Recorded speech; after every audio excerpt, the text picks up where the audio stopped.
Hey, what's up my YouTube friends? I have a quick video featuring, well, I just got finished doing some bottle cutting with this fun item. This is United Cutlery Combat Commander Thrax Gladius Sword. It's a machete.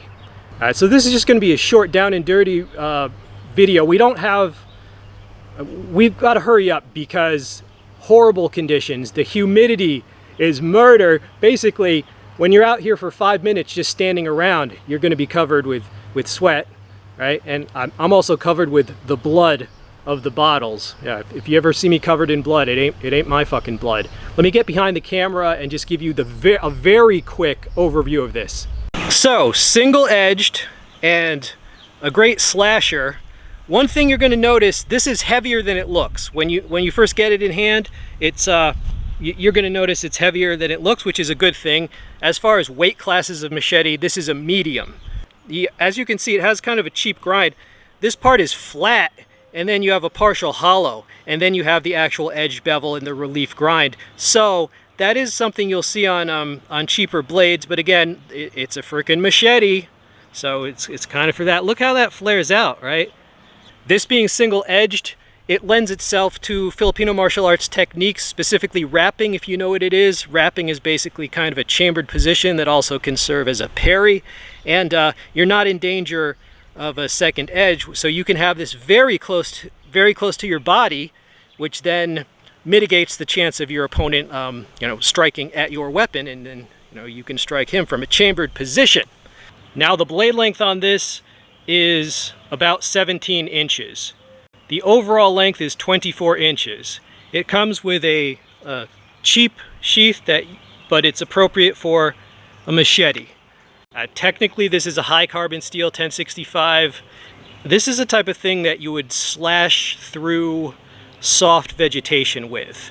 Now, given that, is there any reason that you would get this instead of an Imakasa or a Trementina? No, not for cutting through soft vegetation. There's more tried and true, less expensive stuff than this. So what is the real point of this? It's a fun item. It's what would have been called back in the day just like a zombie weapon, right? Remember when Zombie Go Boom existed? Yeah, it's a fun item. They're calling it a sword. It's obviously a machete, but... so basically what I'm telling you is this thing is just for fun, which is what I use it for. Just a little bit of bottle fun, and maybe you imagine you're fighting zombies or whatnot. It's a fun thing. Of course, the whole Combat Commander series, which I think I have most of them, it's all for fun if you know what these are. So you want to kill some bottles? Yes. You're going to need to customize the edge a little if you want the ultimate bottle cutting performance, but out of the box it'll take out 3 with proper technique. What's up? Thrax machete. Gonna try to take out these bottles. First attempt.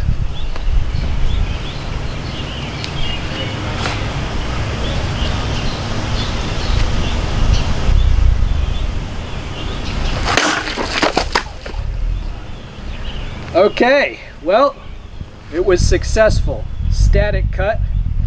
Now, it did take more force than usual, but I guess I brought the force, right? But pretty good considering this is practically out of the box. No customized edge, a little bit of honing, but yeah, I'm sorry for any glare, but if you can't see, these bottles are cut, static. It was messy, but these are bad conditions out here. Very bad conditions. Incredibly humid, bugs everywhere, and I really wanted to do this on the first attempt, so I just brought extra force. Remember, force equals mass times acceleration. In this equation, mass is the mass, right, of your blade. So basically, the force will be proportional to your acceleration, which in turn takes experience and coordination to accelerate that edge. Wow, science. Now it's time to have a little talk about autism. See my shirt? I have been accused of being autistic. Okay, well, I take offense at that because it's not a crime. But I just leave it. I don't care if you think I am. You know, that's fine with me. Because like I said, it's not a crime. Probably half the bottle cutters are. But it doesn't really matter if I am, because we all know there's something up with me, right? Maybe it's just a little bit of eccentricity. Hey, the guy likes knives. The guy likes multi-tools. He's very thorough. He's very detail-oriented. So, whatever, it doesn't matter. But yeah, so I don't necessarily encourage some blanket label. Okay, but I just thought I'd address that. And to the douchebag who said it in an accusatory manner, hey bro, it's never too late to apologize. And I'm gonna wrap this up soon. I don't want it to be a lecture. This is about having fun with blades. But I'll just wrap it up by saying, society, you cannot have it both ways. You cannot simultaneously say, hey, those people are dangerous, and yet you provoke them at every opportunity. If you believe they're dangerous, shouldn't you be extra nice to them? I would think so. Okay, so maybe just a few fun cuts now. When I film a video, I film the hard part first. So this was the money shot of the video. And let me show you how this thing can stab. The thrust. As you can see, even though the tip curves upward, this can still be pretty brutal in the thrust, right?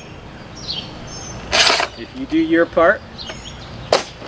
Let me try a forehand. I haven't done cutting in a while, just crap weather and a lot of other reasons, a lot of other stuff to review. Let's try a forehand. Okay, well, it looks like I still know how to do it. If I was to customize this edge, I'd be able to do right? But this is a little bit, it's a little bit crude, down and dirty.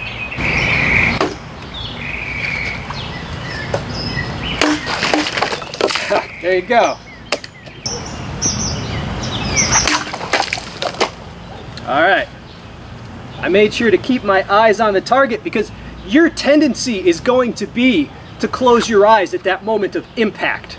Do not do that. Stare a laser into the target as you hit it. That's what I just did. Cheers to ya.